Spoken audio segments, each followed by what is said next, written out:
A very good afternoon. Thank you for joining us on Newsroom series. I'm Dominic Iwiwu. Today we're going to be focusing on the southeastern region. But before we get into the meat of the story, let's take a look at national headlines. After about 13 years of trial, the Supreme Court today upheld the conviction of the former managing director of the defunct bank PHB PLC, Mr. Francis Atuche. In the unanimous judgment read by Justice Moore Adumian, the Apex Court held that the appellant, Francis Atuche, had not given it any reason to tamper with the concurrent finding of the two lower courts. The court, in relying on its previous decisions to the effect that where the decision of a trial court on the demeanor of a party or witness is supported by the documentary evidence tendered, an appellate court has no business tampering with the decision of the court.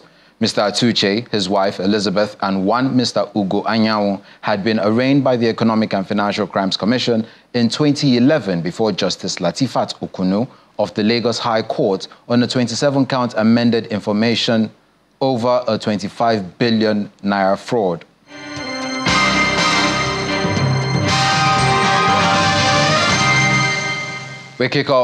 We kick off in Anambra State, where challenges of erosion and issues of climate change posing as threats to the environment, as the Anambra State government has intensified efforts in land restoration through urban forestation and tree planting. Flagging off Anambra Tree Planting Day in Awka, the wife of the governor, Mrs. Noye Soludo, joins the Ministry of Environment and other relevant stakeholders in planting trees as part of measures to combat climate change and enhance a clean, green and sustainable state. The Speaker of the Anambra State House of Assembly, Somtochukwu Udeze, and Acting Vice Chancellor of the Chukwuemeka Odumegwu Ojukwu University, Professor Keton Meruha, are among the first dignitaries who arrived at the venue of the tree planting exercise. They are closely followed by the wife of the governor of Anambra State, Mrs. Noye Soludo, whose arrival signals the commencement of the land restoration event. Anambra State in southeast Nigeria is known for massive erosion across various communities. Tree planting is now mandatory for landowners who are expected to plant at least 2 trees in their compound. The 35% Green Spacing Initiative mandates that every land developer dedicates 35% of their land to green areas, including gardens and tree cover. The Third One Plant Tree Initiative ensures replacement of every tree cut down for whichever purpose.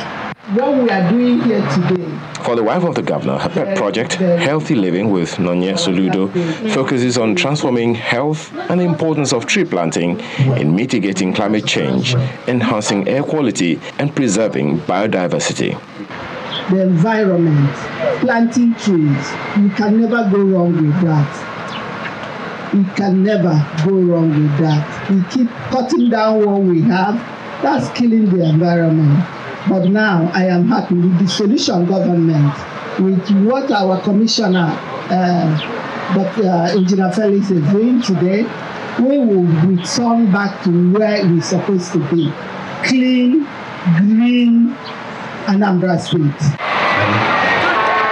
This initiative is flagged off with Mrs. Soludo and other stakeholders performing the symbolic tree planting on the Agbo-Awka Boulevard.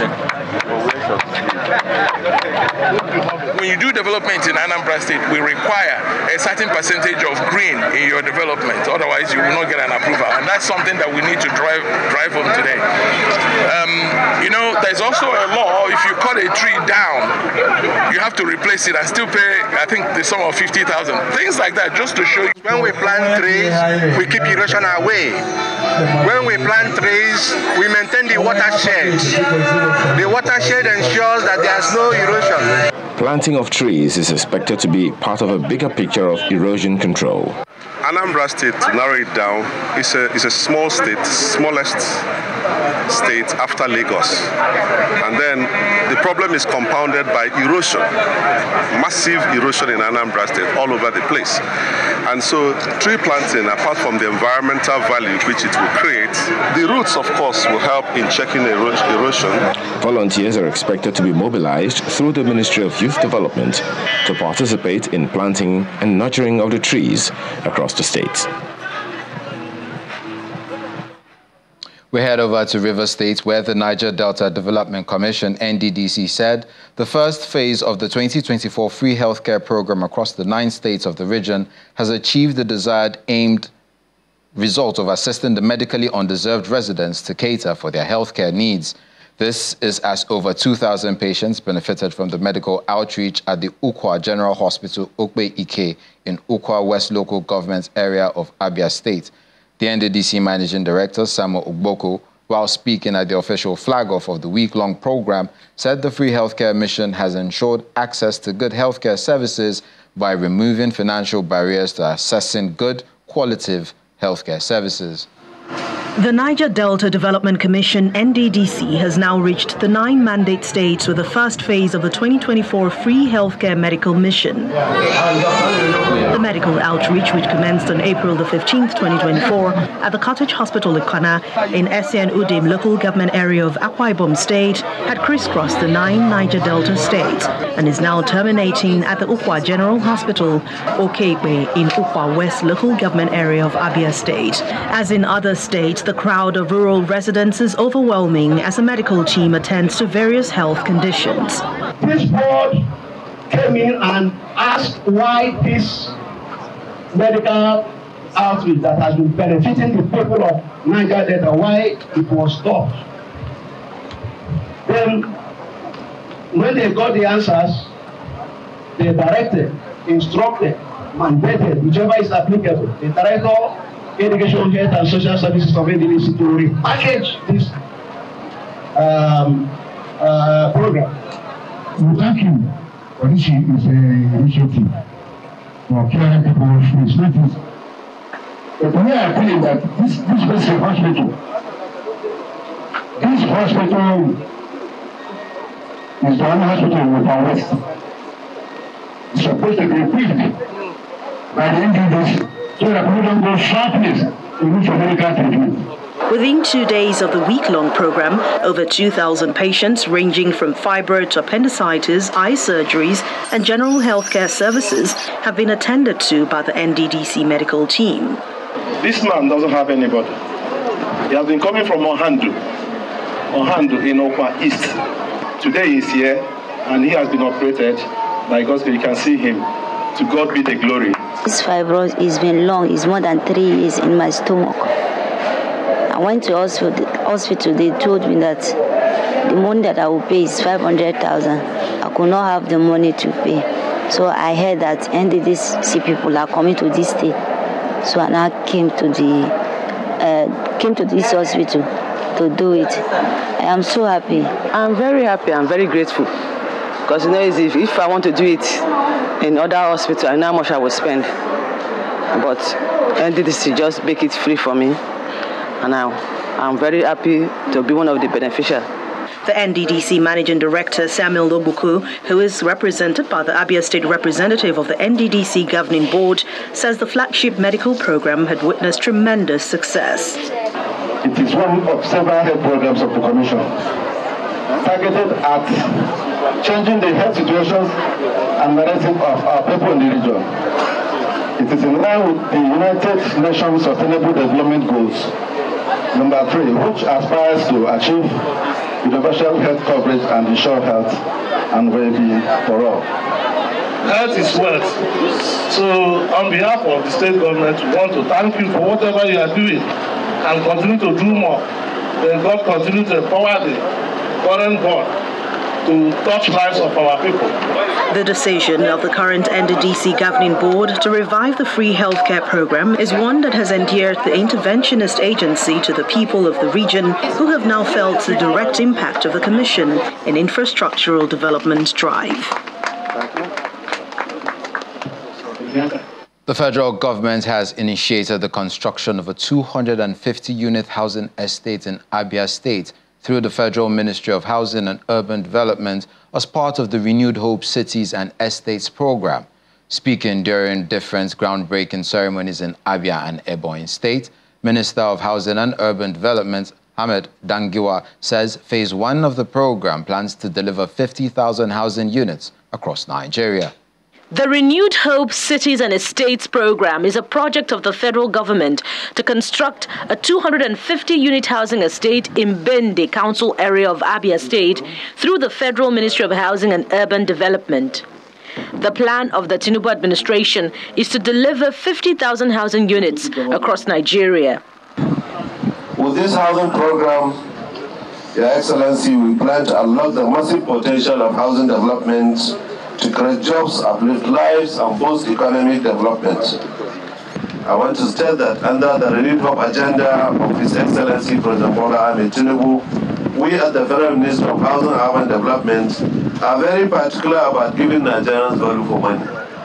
We are diligently funding these projects from the 50 billion 2023 supplementary budget that Mr. President approved for the ministry to ensure sustainability, quality, and geographical spread.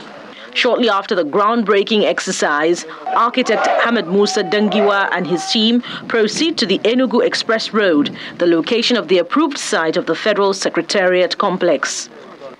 The Deputy Governor of Abia State, Mr. Ikechukwu Emetu, represents Governor Alex Oti to preside over the groundbreaking ceremony.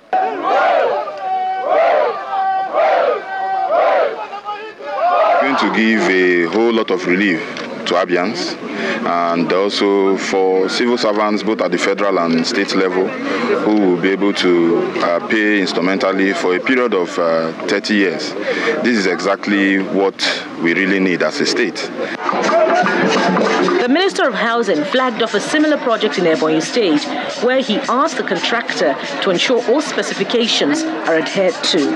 As we break ground for this project, I want to charge the developers Jeffal Global Investment Limited, the Proportion Construction Works Nigeria Limited, the Ideal Shelters Limited, and the Clean Construction Works Limited to ensure that they build according to specifications. I want to warn in very strong terms that we will not tolerate substandard work. You must be committed to delivering quality work as per the contractual terms to ensure durability. Also, the Ebonyi State government is hoping to get 60% of the indigents to participate in the housing project, promising to create an enabling environment for its completion. Ebonyi, under my watch, is fully secured, and we should be free to come here and inspect some of these our projects for you to see what we are doing. We truly appreciate you, especially all the partners that are in line with this project. We are telling you that we'll be here to support you. And also to all our indigents here, just like the request Malga has made, we believe that at the completion of this project, Ebonyi State, at least 60% of Ebonyans will participate in this housing project. The federal government says it hopes to use the Renewed Hope homes to demonstrate that it is indeed committed to fulfilling promises and its responsibilities to all Nigerians.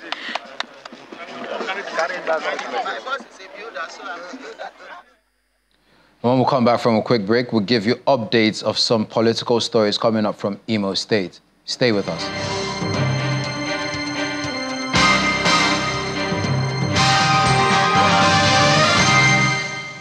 Welcome back. The Imo State Governor, Hope Uzodimma, says his government will leave no stone unturned in ensuring that the current hardship faced by the people due to the fuel subsidy removal is reduced to the barest. The governor disclosed this at the swearing-in of 5 new commissioners at the Government House Executive Chambers in Owerri, the Imo State capital. According to him, it's not going to be business as usual in his pursuit to entrench good governance and prosperity for the people of the state. Our correspondent, Eyutokbe Kuteye, has the details.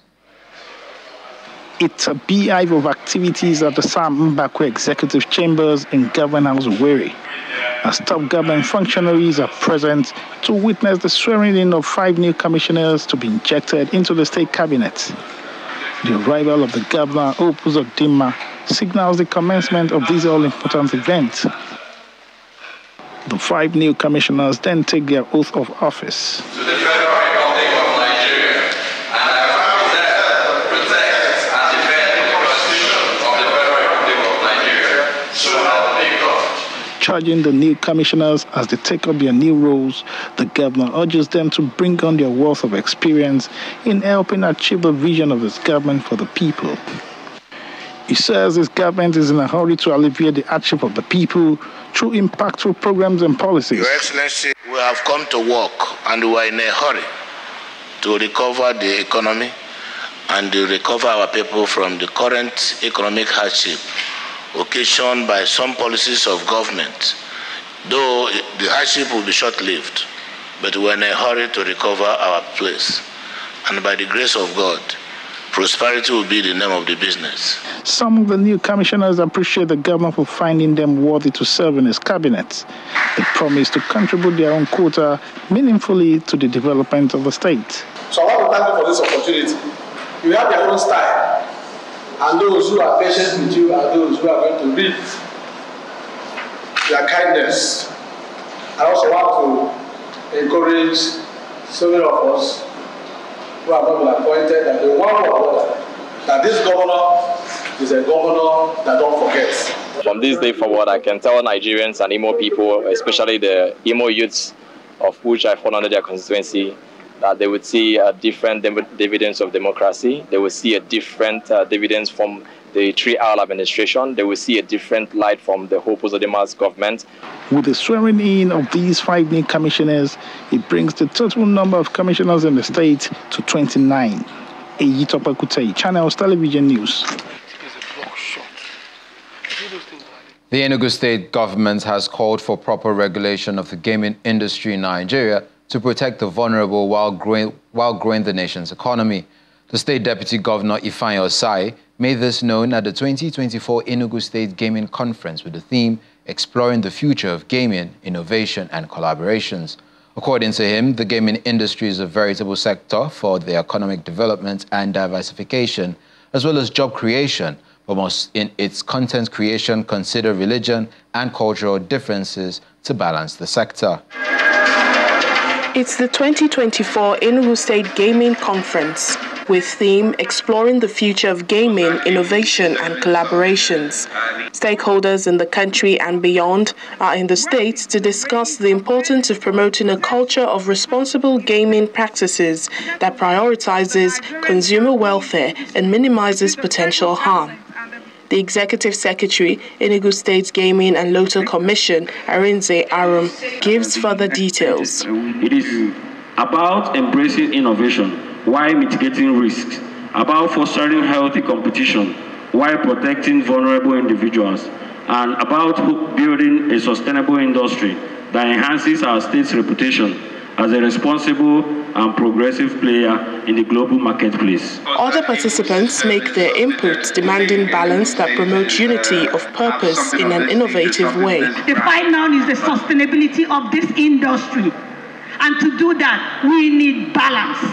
We need to prioritize responsible gaming, because at the bane of everything we do today, it hinges on responsible gambling, on us getting it right. Enugu State Deputy Governor Ifeanyi Osai notes that the landscape of gaming has significantly changed over the years, especially with the introduction of trends such as augmented reality, virtual reality, and blockchain integration. He calls for inclusive and innovative content that challenges science, religion, and culture. Some of us who feel that gaming is improper for our religious beliefs, why don't we want to think of developing content in gaming that challenge our skills in science? Why don't we want to create gaming content that challenge even our debate in religion? Why don't you want to create gaming content that challenge our ideas on how to turn the economy? You can turn games around. He also appeals to regulators to step up on their mandate and ensure no player falls short of expectations, while fostering community-driven approach to advancing the gaming industry in Enugu State. We also have some other issues to deal with as a regulator. The issue of jurisdiction. In my remote village, I can get online to play games. At that point that I play the game, who licenses me? I could have a license from Lagos, but I'm in my remote village in Enugu playing that game.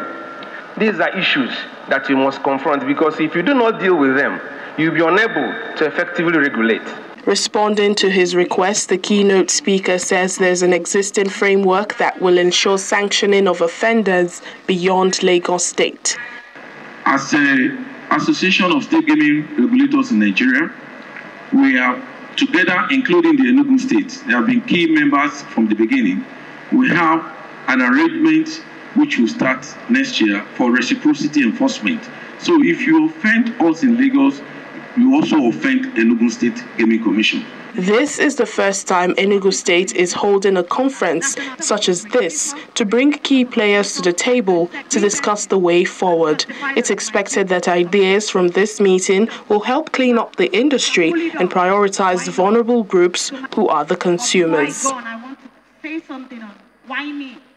The chairperson of the Academic Staff Union of Universities, ASU, Michael Okpara University of Agriculture, Umudike, Abia State Chapter, Comrade Michael Ugwene, has highlighted the struggles of the union over the years with the federal government and its lingering unresolved status as the reason that has necessitated the peaceful protest rally embarked upon by its chapter. He made this assertion during a press conference of the union held at the branch secretariat on Thursday, noting that the union has been contending with the federal government over the implementation of the 2009 agreement through dialogues and strikes, all to no avail. The refusal by governments to implement the report of renegotiated agreements, coupled with inadequate funding of universities, while at the same time engaging in the proliferation of public and private universities, form part of the grievances held by the protesting ASU members. The federal government ASU agreement signed into law in October 2009 has four major components: condition of services, funding, university autonomy and academic freedom, and other matters related to the regulations, working environment, etc. This agreement was reached with the noble intent to provide conducive teaching, learning and research environment, and by extension, arrest brain drain, attract best brains to Nigerian university system from all over the globe, and position Nigerian public universities on strong pedestals to compete effectively with other universities in the world. About 15 years after, recall that it was only in December 2020 that federal government consulted Professor Munzali committee to negotiate the 2009 agreement. The committee, using the federal government designed instrument of collective bargaining agreement, CBA, came up with a report which the committee submitted in May 2021. The federal government refused to endorse and implement the report, but rather dumped it into the garbage bin. The wife of the Inspector General of Police, Mrs. Elizabeth Egbetokun, has been empowering police officers' wives across the country. Mrs. Egbetokun, who is also the national president of Police Officers' Wives Association, is in Abakaliki, the Ebonyi state capital, with her entourage on a visit to the State Police Command for an enlarged empowerment program.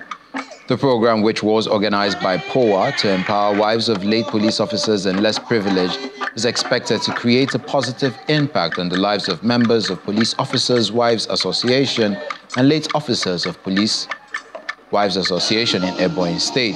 In her address, she emphasized that the program is designed to empower the beneficiaries with practical skills, knowledge, and confidence to pursue their dreams and contribute positively to the society. Our empowerment programs aim to provide not only financial assistance, but also the skills and resources necessary for these extraordinary women to achieve self-sufficiency and secure a better future for their families.